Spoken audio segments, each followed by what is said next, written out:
การฟังที่ท่านแสดงทำทุกครั้งนั่นเรานั่งกำหนดจิตแล้วกำหนดดูจิตของตัวเองเวลาท่านแสดงไปพูดไปเสียงมันจะเข้าไปสัมผัสเข้าไปตั้งหูไปสัมผัสกับจิตกับใจของพวกเรา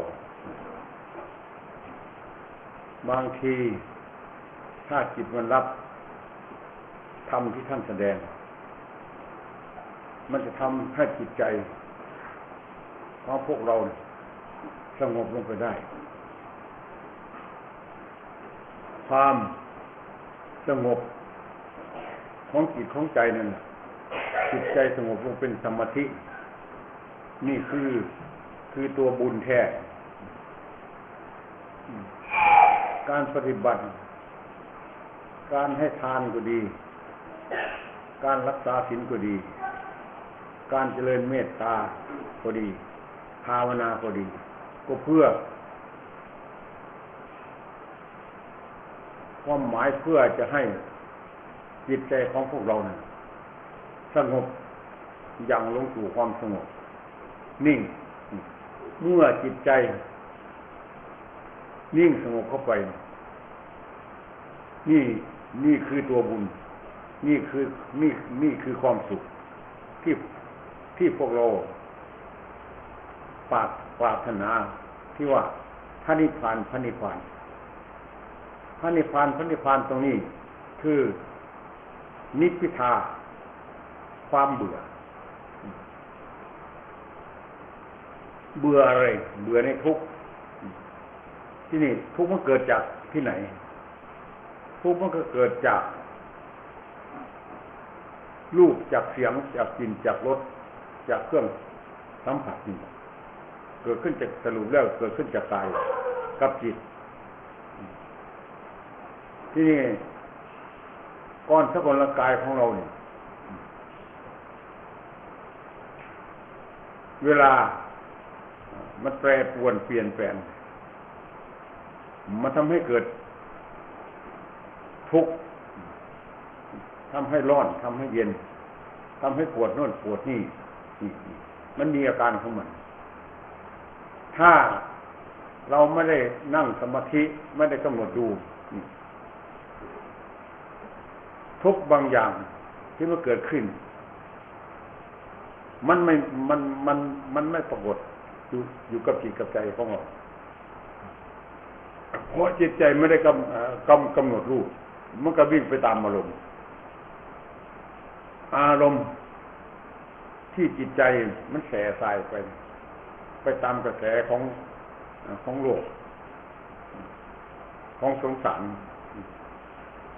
มันจะไปของมันว่าธรรมชาติไม่เป็นอย่างนั้นตั้งแต่วันเกิดมาจนมาถึงปัจจุบันถ้าจิตใจไม่เคยสงบเลยมันก็แปลว่าจิตใจไม่ได้พักผ่อนนี่แต่มันวิ่งตลอดกระทั่งตอนกลางคืนก็เหมือนกันเวลาหลับไปมันก็ยังไม่ฝันต่อถ้ามันฝันต่อมันไปอยู่แสดงว่ามันไม่ได้อยู่มันปรุงมันแต่งของมันอยู่ตลอดเวลาเพราะฉะนั้นจึงให้หาอุบาย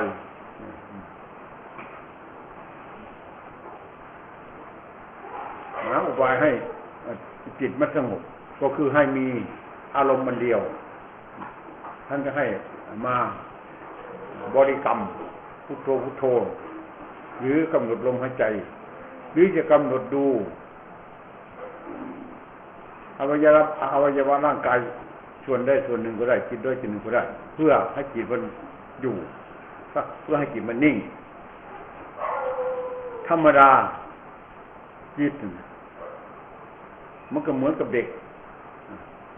กน้อยนี่ที่มันวิ่งไปวิ่งมานี่เลยต้องหาของให้มันเล่นหาของให้มันกรอบมันอยู่ก็คืออารมณ์ของกรรมฐาน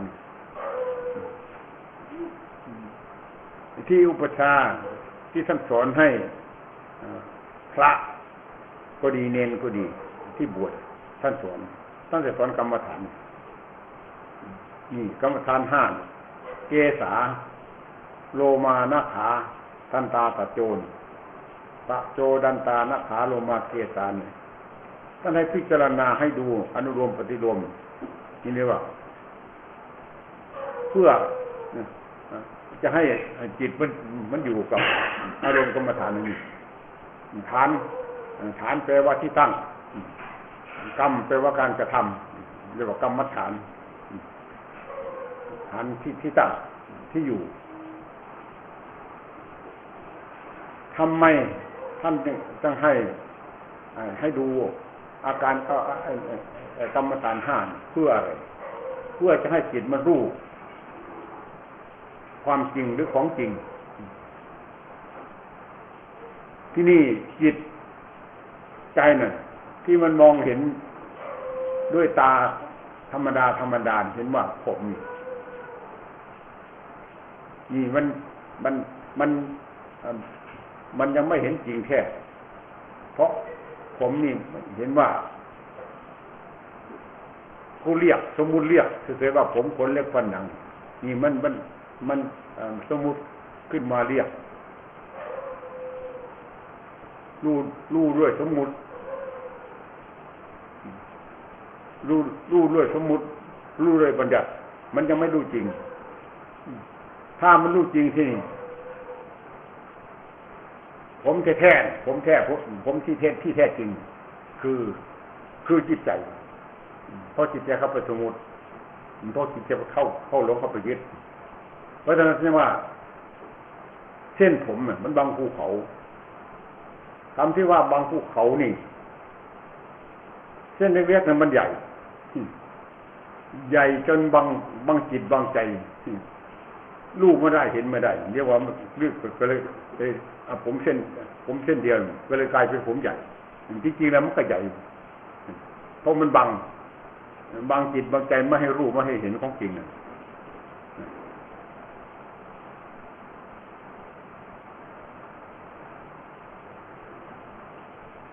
จริงๆเมื่อ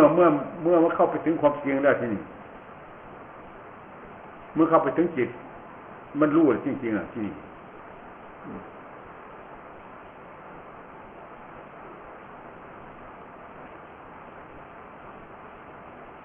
มันเป็นดินผมเนี่ยมันเป็นดินเป็นธาตุดินเป็นดินเท่ากันแล้วครับดินเมล็ดเดียวเนี่ย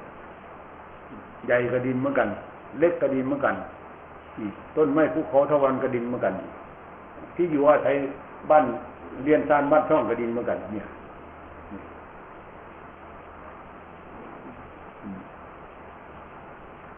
อาการ32เนี่ยธาตุดินที่มองเห็นด้วยตานี่เรียกว่าธาตุดิน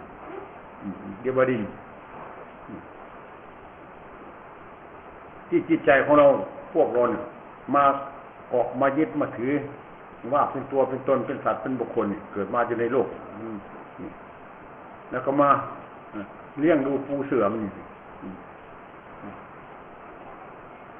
หาทางป้องกันให้มันตั้งอยู่ไม่อยากให้มันแตกมันดับความแตกดับก็สมมุติว่ามันตายถึงจะสมมุติหรือไม่สมมุติจะเรียกหรือไม่เรียกเขาก็แตกไปโดยธรรมชาติเหมือนกับต้นไม้หรือภูเขาก็เหมือนกันโดยธรรมชาติมันต้องแตกต้องดับ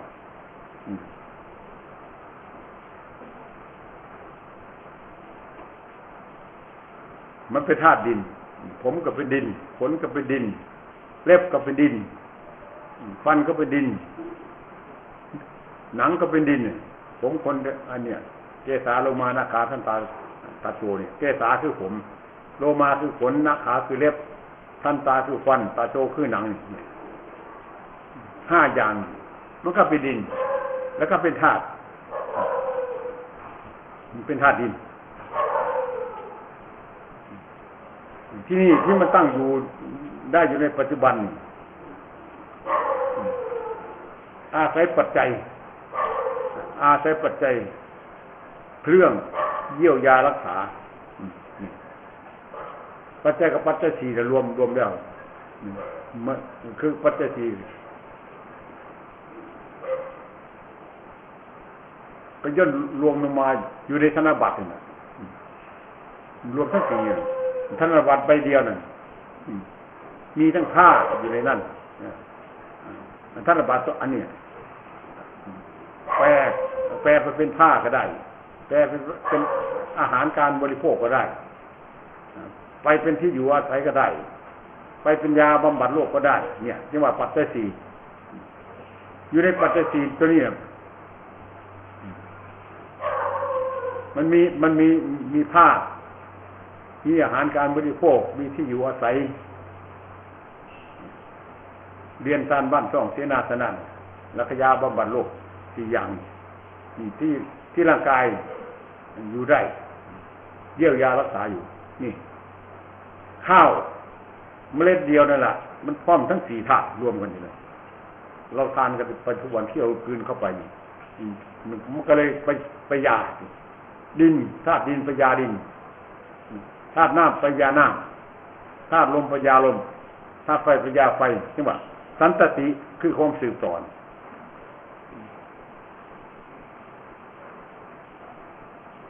ที่เมื่อจิตเข้าไปถึงความจริงแล้วมันจะแยกกันเวลาเราปฏิบัติเข้าไปบริกรรมพุทโธพุทโธพุทโธไปจนมันมีพลังจนมันแก่กล้าเข้าไปเมื่อมันมีพลังเมื่อมันแก่ขึ้นไปสติมันแก่ขึ้นไปสมาธิมันแก่ขึ้นไปจิตมันจะวางพุทโธเมื่อจิตวางพุทโธมันจะเหลือแต่ดวงรู้ตัวรู้นิ่งแน่วอยู่ถ้าผู้ใดปฏิบัติเข้าไปถึงจุดนี้ได้มันจะมีความรู้สึกไม่มีใครบอกมันก็จะรู้เองเห็นเองรู้ว่ากายกับจิตมันจะแยกกันกายนี่เป็นสภาวะอันหนึ่งคือธาตุสี่ดินน้ำไฟลมจิตใจก็คือดวงรู้คือตัวผู้รู้คือดวงธรรมดวงรู้ตัวผู้รู้อันนี้ไม่มีตัวตนเนี่ยเป็นนามธรรมส่วนที่เป็นตัวเป็นตนเนี่ยอันนี้เป็นธาตุเป็นดินน้ำไฟลมต่างหากแยกออกไปจากจิตใจถ้ามันนิ่งได้สงบได้เนี่ยมันจะเกิดปีติความเอิบอิ่มใจเนี่ยแล้วก็ปัสสัทธิคือความสงบของใจมันจะนิ่งเบาสบายมีความสุขนี่ความสุขอันนี้เป็นความสุขอันแท้จริงนี่สุขแท้ๆนี่ไม่ได้อิงอาศัยใครไม่ได้อิงอาศัยปัจจัยไม่ได้อิงอาศัยร่างกายไม่ได้ใส่อย่างอื่นถ้ามันสงบมากมันก็เย็นมากมันสงบน้อยก็เย็นน้อยสุขน้อยเมื่อมันเย็นมากสุขมากจนหาที่เปรียบไม่ได้เ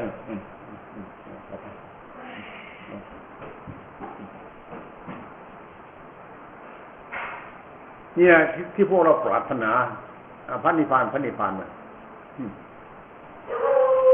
เพื่อจะถอนจิตออกจากร่างกายนี่แหละให้มันเบื่อกายก้อนสกุลกายนี่คือก้อนทุกข์ก้อนเจ็บก้อนปวดนี่สรุปแล้วมันเป็นก้อนเจ็บก้อนปวดที่นี่มันไม่รู้มันไม่เห็นนี่ถ้ามันเห็นน่ะมันจะเบื่อมันจะหาทางออกมันจะหาทางทิ้งหาทางทำลายสรุปแล้วมันเป็นคุกหรือเป็นตารางหรือเป็นเรือนจำขังจิตขังใจเนี่ยให้วนอยู่ในร่างกายนั่นเพราะเราไม่รู้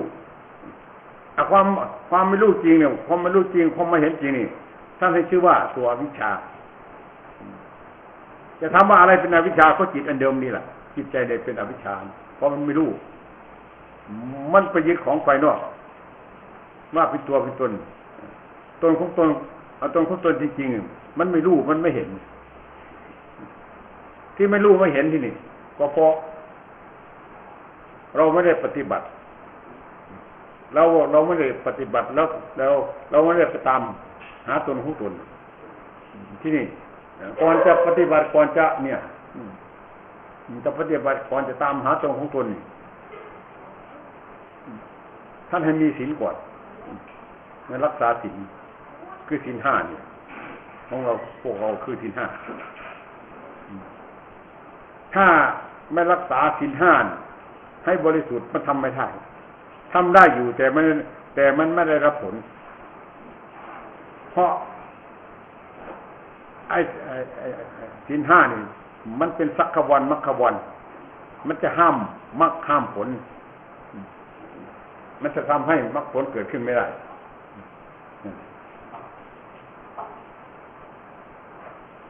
เพราะมันเป็นบาปมันเป็นกรรมเป็นตัวศีลกรรมห้เวรห้าโทษห้าถ้าเรารักษาให้มันปกติมันมีโทษมันก็ผ่องใสสิมันก็เบามันก็ผ่องใสเราปฏิบัติไปมันก็ไม่ขัดข้องสิ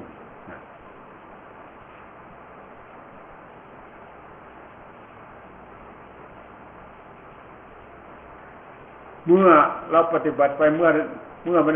ได้รับผลคือความสงบของจิตใจมันจะเกิดสติมันจะเกิดปัญญาพิจารณาสอดแทรกหาความจริงนี่เวลามันสงบหลังจากมันถอนจากความสงบแล้วให้ค้นให้คิดให้พิจารณาร่างกายนี่มันมีอะไรบ้างอยู่ในร่างกายแล้วมันมาจากที่ไหนกว่าจะมาเป็นรูปเป็นร่างขึ้นมาได้มาจากใครเนี่ยมันมาจากที่ไหนเราจะมัดเนี่ยนะสุดท้ายมันจะไปที่ไหนของมันร่างกายเนี่ยให้ค้นคว้าวิจัยใส่ปัญญาค้นคว้าให้รู้จักที่ไปที่มาของร่างกายให้มันรู้ให้มันเห็นถ้าไม่ค้นไม่คิดไม่พิจารณาไม่ดูมันก็ไม่รู้มันก็ไม่เห็นเหมือนกับเรามีมีดอยู่เล่มหนึ่งถ้าเราไม่เอามาใช้มันก็ไม่ได้ประโยชน์กับมีดนี่ต้องใช้มันมีปัญญามีต้องเอาออกมาใช้มาค้นมาคิดมาวิจัยวิจารณ์มาผมมาคิดว่าอะไรมันเป็นอะไรนะ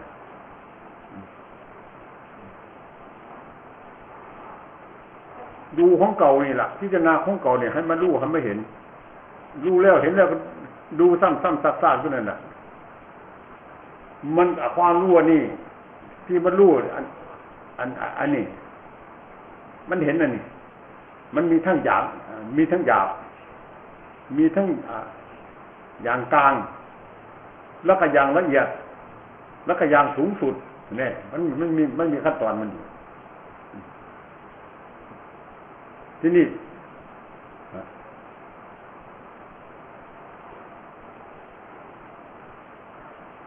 เวลาปฏิบัติไปนั่งไปเวลาเวทนามันเกิดขึ้นท่านให้ดูท่านให้กำหนดดูอย่าเพิ่งไปเปลี่ยนมันกำหนดดูว่าอันปวดเจ็บปวดที่มันเกิดขึ้นภายหลัง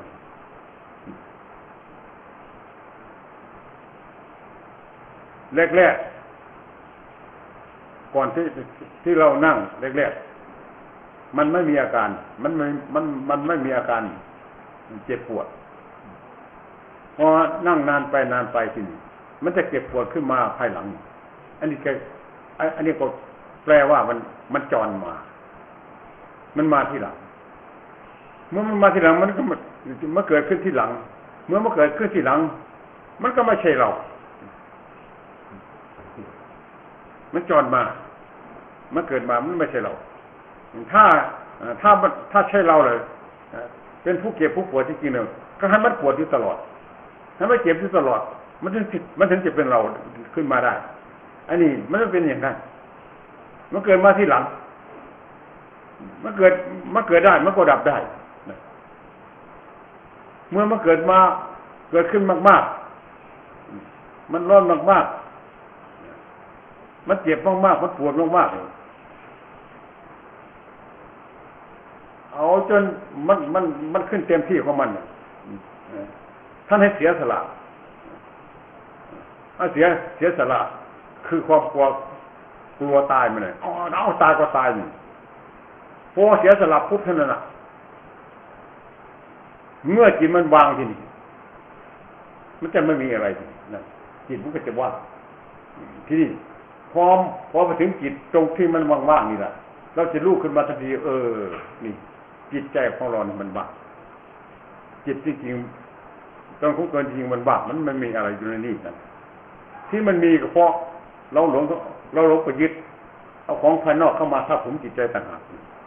มันต้องรู้ขึ้นมาทันทีแหละปิดไม่อยู่รู้ของใครของเราแน่นอนที่นี่หลังจากนี้ไปที่นี่ทำรู้อย่างนี้แล้วความเพียรของเราเนี่ยมันจะขยันอยู่มันจะไม่เกียจข้านมันจะเกี่ยวมั่วกวดขันศีลเซ็กศีลของตัวเองศีล5 ตัวนี่ปานาอทินากาเมมุสาสุรานกวดเซ็กดูให้บริสุทธิ์ตลอดที่นี่ศีล5 ตัวนี่แหละเมื่อมันเป็นปกติเมื่อมันเป็นศีลแล้วเมื่อมันจิตมันสงบแล้วตัวจิตสงบเข้าไปนี่คือตัวศีลแท้นี่คือมันปกตินี่คือตัวศีลที่เรารู้อยู่ในปัจจุบันที่เราเห็นอยู่ในปัจจุบันนี่คือศีลแท้นี่คือธรรมแท้เนี่ยให้เราเข้าใจอย่างนี้เมื่อมันเป็นศีลมันก็เป็นธรรมกับศีลอันเดียวกันธรรมกับจิตใจของเราอันเดียวกันอยู่ที่เดียวกันเนี่ย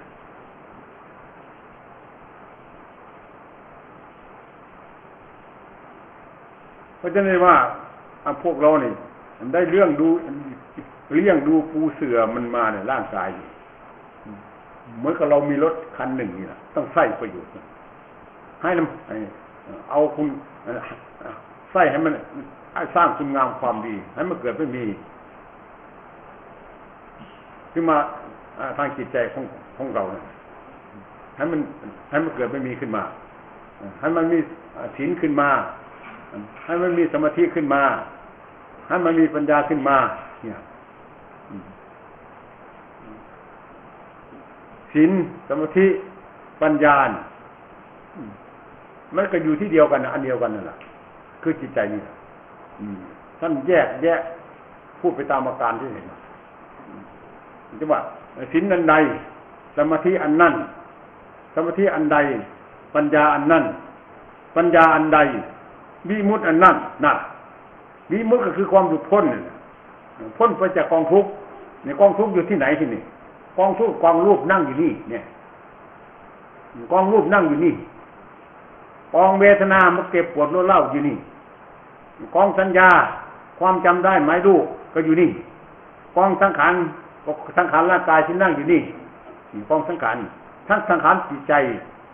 ความคิดความนึกความปรุงความแต่งที่มันมีอาการนี่ใช่เรียกว่าสังขารความเก็บปวดร้อนเล่าก็สังขารนั่น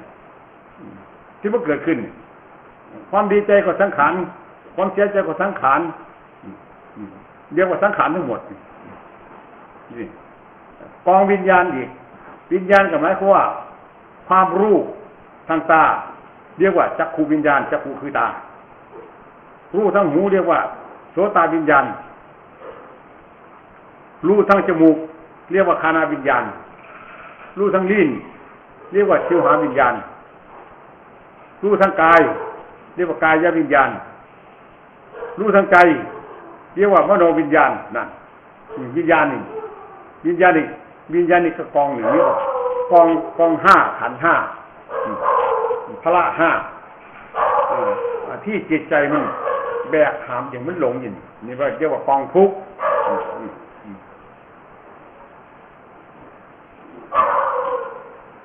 ยกขึ้นมาพิจารณามาค้นมาคิดมาพิจารณาให้จิตมันรู้ให้จิตมันเห็นเมื่อมันเห็นที่นี่เมื่อมันเห็นจริงเนี่ยการปล่อยวางนี่ไม่ต้องบอก มันจะวางเองมันจะรู้เองเห็นเองถ้ามันรู้แล้วมันจะวางเองเนี่ยจริงๆแล้วให้มันปวดมากๆนั่นแหละมันถึงจะเห็นธรรมะธรรมก็คือทุกข์นั่นแหละสรุปแล้วมันจะตรงกันข้ามเมื่อมันทุกข์เต็มที่เมื่อมันวางทุกข์มันก็สุขเต็มที่นั่นมันอยู่ที่เดียวกันแต่ กิเลสน่ะมันไม่ยอมวาง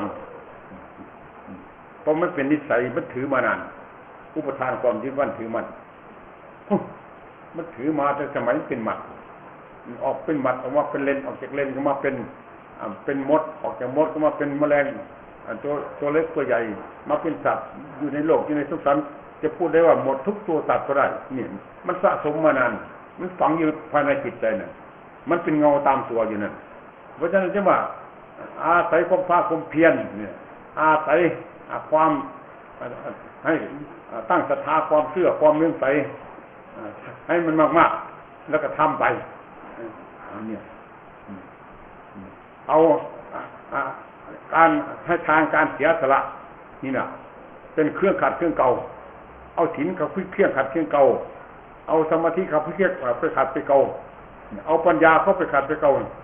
ขัดทุกวันถูทุกวันปัดทุกวันกวาดทุกวันนั่นนี่ว่าที่ท่านยกมาเรียงเป็นพระสูตรเรียกว่าวิปัสสนาภูมิวิปัสสะกับแบบความสะอาดปัดกวาดวิปัสสะเรียกว่าวิปัสสนาภูมิวิปัสสนาเนี่ยว่าจักขุตาหูจมูกลิ้นกายใจเนี่ยว่าท่านให้พิจารณาให้จิตไม่เห็นเป็นธาตุอย่างนี้ว่าจักขุธาตุจักขุธาตุตาก็เป็นธาตุตาก็รู้เนี่ยรูปธาตุรูปที่มันกระทบกับตาเนี่ยที่มองเห็นด้วยตาเนี่ยมันก็เป็นธาตุเหมือนกันนี่แหละจักขุธาตุรูปธาตุโสตธาตุหูโสตคือหูนี่ก็เป็นธาตุสัทธะธาตุสัทธะคือเสียงก็เป็นธาตุที่กันที่ว่าจะอาจจะว่าสัทธะธาตุโสตธาตุสัทธะธาตุโสตวิญญาณธาตุนี่วิญญาณคือความรู้มันโยงกันเป็นธาตุทั้งนั้นจังหวะบาวิสัจจินญานิบาวิก็แปลว่า22ธาตุ22บาวิสัจจินอินทรีย์22บาวิสัจจินญานิจักขุนตริยังโสตินตริยังคานินตริยังโยหินตริยังกายินตริยังมะนินตริยังอิทินตริยังปุริสินตริยังสีวิจินตริยังสุขินตริยังดุขินตริยังโสมนัสสินตริโดมนัสสินอุเปกขินตริยังนี่ว่าวิปัสสนาภูมิ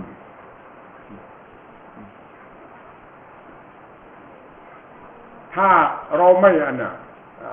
จำพระสูตรไม่ได้เอาหลักเดิมเนี่ยเอาหลักใหญ่เนี่ยดูกายเลยมันรวมอยู่ที่กายรวมอยู่ที่กายรวมอยู่ที่ใจคือที่จิตใจของเรามันรวมอยู่ที่นี่ให้มันรู้อยู่ที่นี่ให้มันเห็นอยู่ที่นี่นี่เห็นอยู่ที่ดวงจิตดวงใจเห็นอยู่ที่กายนี่เอากายนี่เป็นหลัก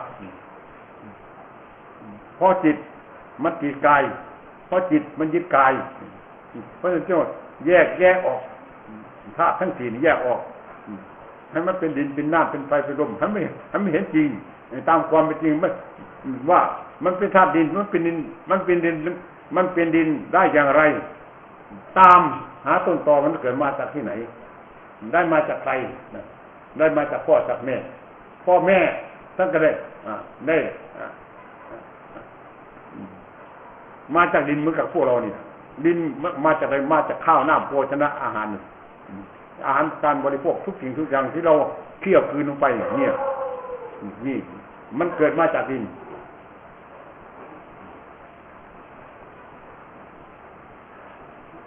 แล้วที่นี่จิตใจของเราก็เข้าไปเกิดเข้าไปปฐพีอยู่ในครรภ์มารดาเนี่ย9 เดือนแรกๆก็เป็นอะไรล่ะเป็นกะละละเป็นอัมพุทะกับเป็นเปสี แล้วก็เป็นน้ำมันแล้วก็เป็นก้อนเลือดแล้วก็มาเป็นปัญจสาขา5แห่งนะหัว2แขน2เอาหัว1ขา2แขน2ขา2แขน2หัว1นี่ว่าปัญจ5แห่งนะจนเจริญเติบโตขึ้นมาจนมาถึงปัจจุบันนี่นะ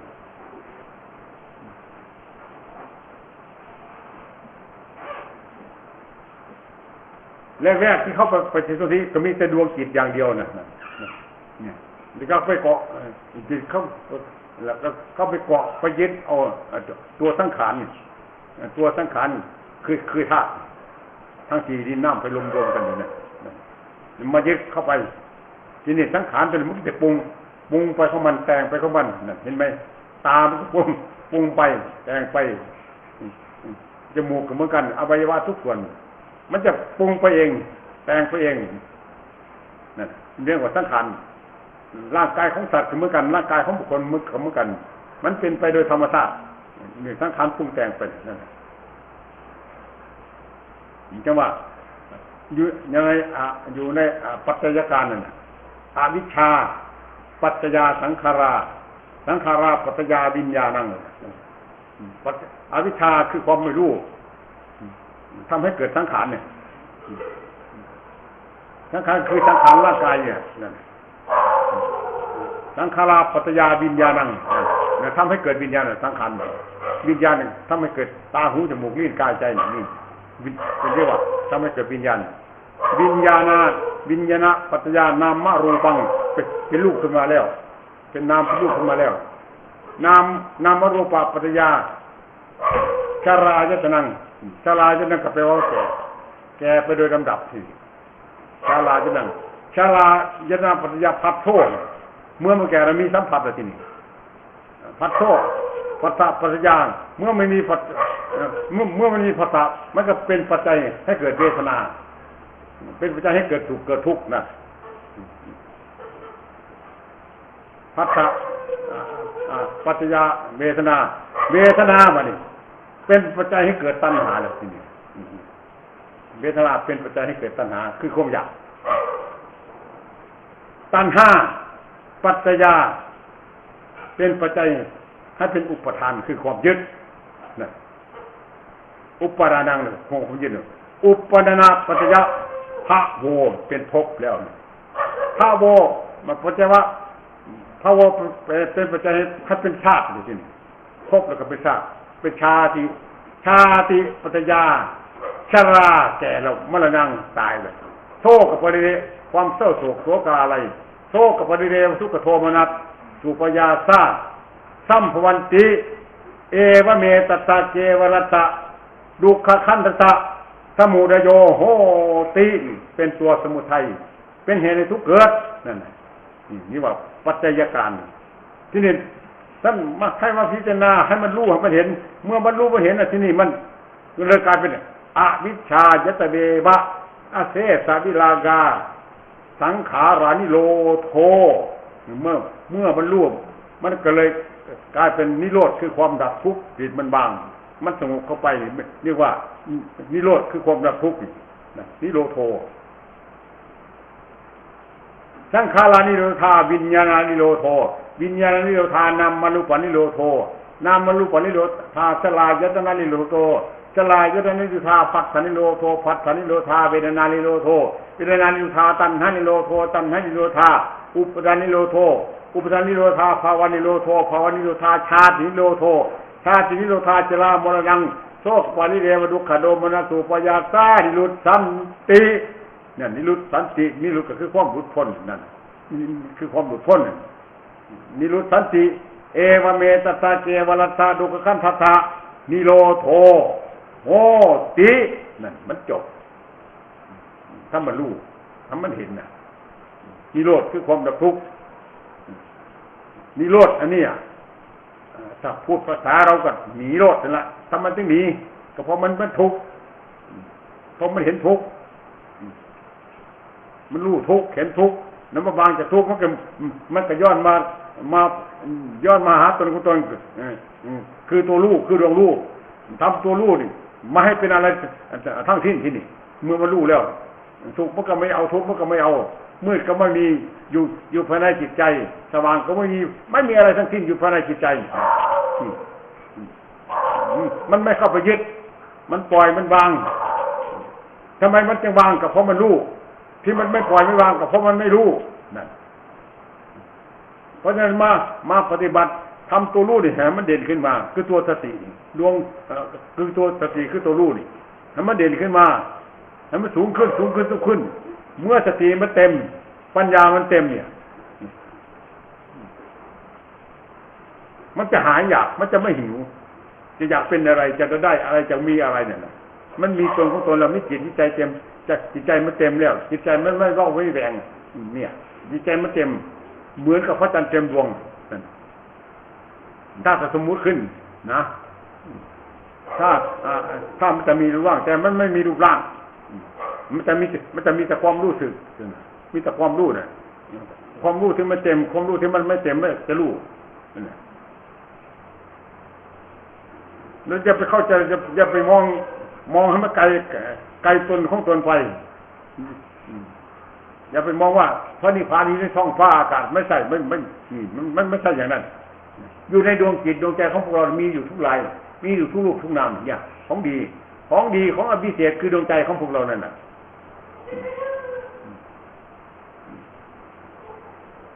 จิตใจที่ชำระมลทินออกจากจิตใจเนี่ยให้มันบริสุทธิ์มันก็หมดแล้วจบแล้วงานไม่มีแล้วถ้ามันจิตใจบริสุทธิ์ผุดผ่องนั่น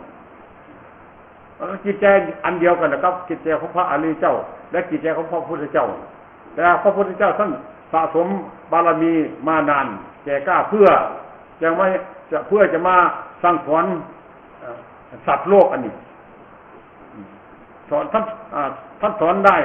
ทั้งจิตใจที่มีรูปร่างทั้งไม่มีรูปร่างมีแต่ดวงจิตล้วนๆท่านก็สอนได้เพราะท่านมีญาณความรู้เพราะพระพุทธเจ้าท่านพร้อมญาณจักขุญาณคือตาโสตญาณนี่อันนี้จักขุทิพย์โสตทิพย์เนี่ยท่านพร้อมหมดอภิญญา6รู้หมดของพวกเราไม่ถึงขนาดนั้นก็ได้รู้แค่ร่างกายของตนเองกับจิตน้ำเต็มที่แล้วจบ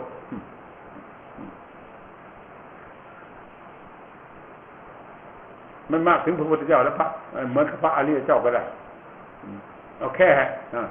มันพ้นจากกองทุกข์เลยทุกข์มันมีอยู่ภายในจิตใจแล้วมันก็ใช้ได้แล้ว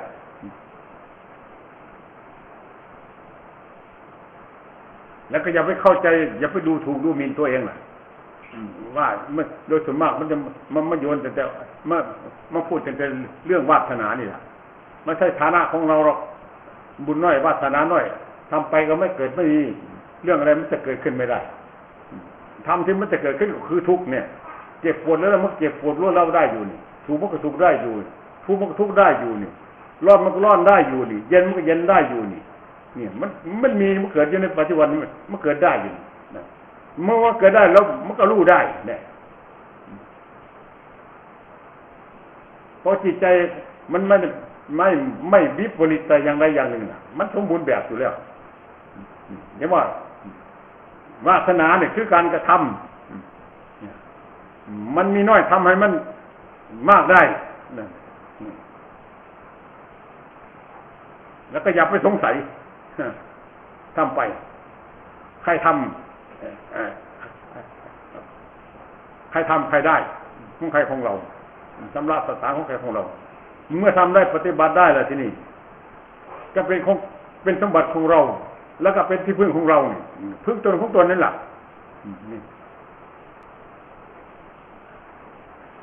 พยายามปฏิบัติธรรมติดต่อกัน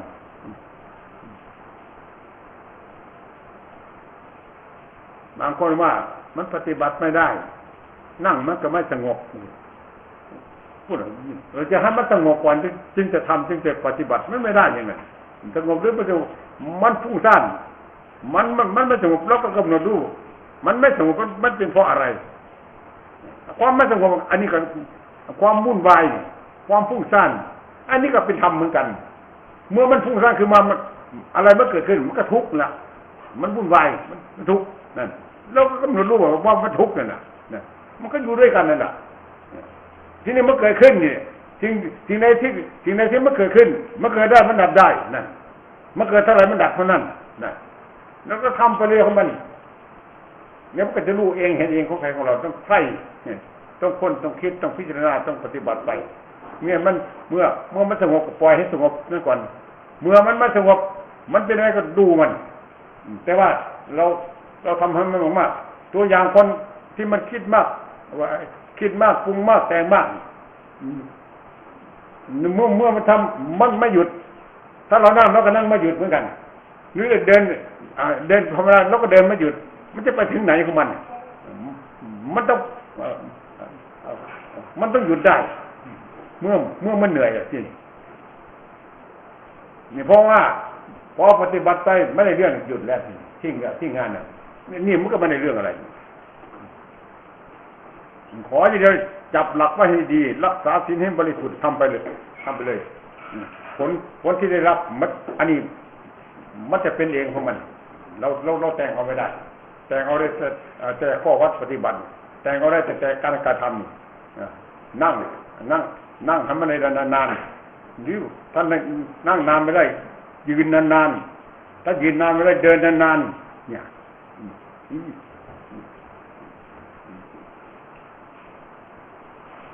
เดินนานเพื่อทำมันจะเกิดขึ้นมาทำเกิดขึ้นคืออะไรทำเกิดขึ้นคือทุกข์นั่นแหละเมื่อทุกข์เกิดขึ้นอย่าไปหลบมันที่นี่เนี่ยอย่าไปหลบที่มันกลัวตายเนี่ยนะครับเรื่องกลัวตายก็ให้เราพิจารณาอีกคบคิดอีกอะไรมันตายไล่หาตัวตายไม่มีไหมอะไรมันตายก็ไล่หาตัวไล่หาตัวตายคนคิดหาตัวตายไม่มีอะไรตายไหมให้มันเห็นเนี่ยสรุปแล้วจริงๆแล้วจิตใจเนี่ยมันไม่เคยตายที่มันตายมันร่างกายแตกต่างหากนี่เพราะร่างกายนี่รูปร่างกายนี่ธรรมชาติมันเป็นของแตกมันเกิดแล้วมันแตกมันดับของมันส่วนจิตใจเนี่ยมันแตกไม่เป็นดับไม่เป็นแต่มันกลัวที่นี่มันก็ไอ้ตัวที่กลัวเนี่ยมันหลอกเรานี่มันหลอกเรามันโกหกเราเนี่ยอะไรมันโกหกตัวกิเลสน่ะไม่โกหกกลัวตายจริงๆนะมันไม่ได้ตายจะเอาอะไรมาตายเพราะจิตใจมันไม่มีรูปร่างเมื่อเข้าไปถึงจิตจริงๆนะมันไม่มีอะไรอยู่ในนั้นนะมันเบามันสบายถ้ามีจิตล้วนที่มันมีความเก็บผลแล้วมันเข้าไปยึดกายต่างหากเลยเพราะร่างกายนี่มันเป็นปัจจัยให้เกิดสุขเป็นปัจจัยให้เกิดทุกข์ถ้าจิตเข้าไปยึดไปถือถ้าจิตถอนออกมาอะไรมันจะเกิดขึ้นมันก็ไม่มีนั่น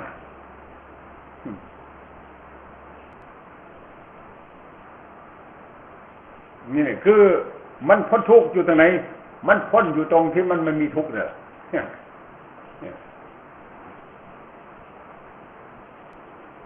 ถ้ามันเคยสงบสักครั้งหนึ่งมันจะมีความขยันหมั่นเพียร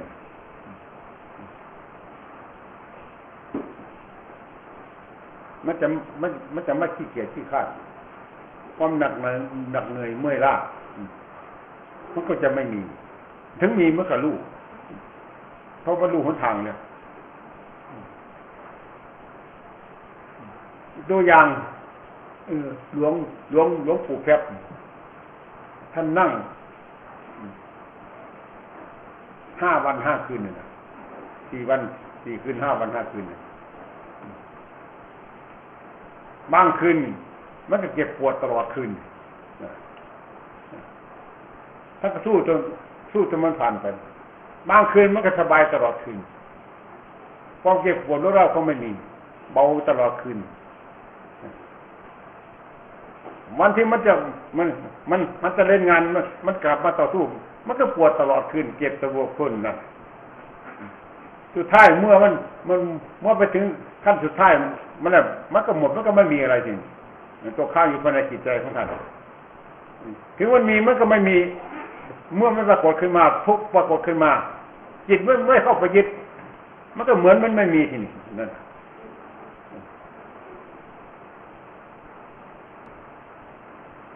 แต่แรกต้องฝ่าฝืนไปก่อนกดขี่บังคับไปก่อนกิเลสมันมาจากทำเราทำมันขี้เกียจเราขยัน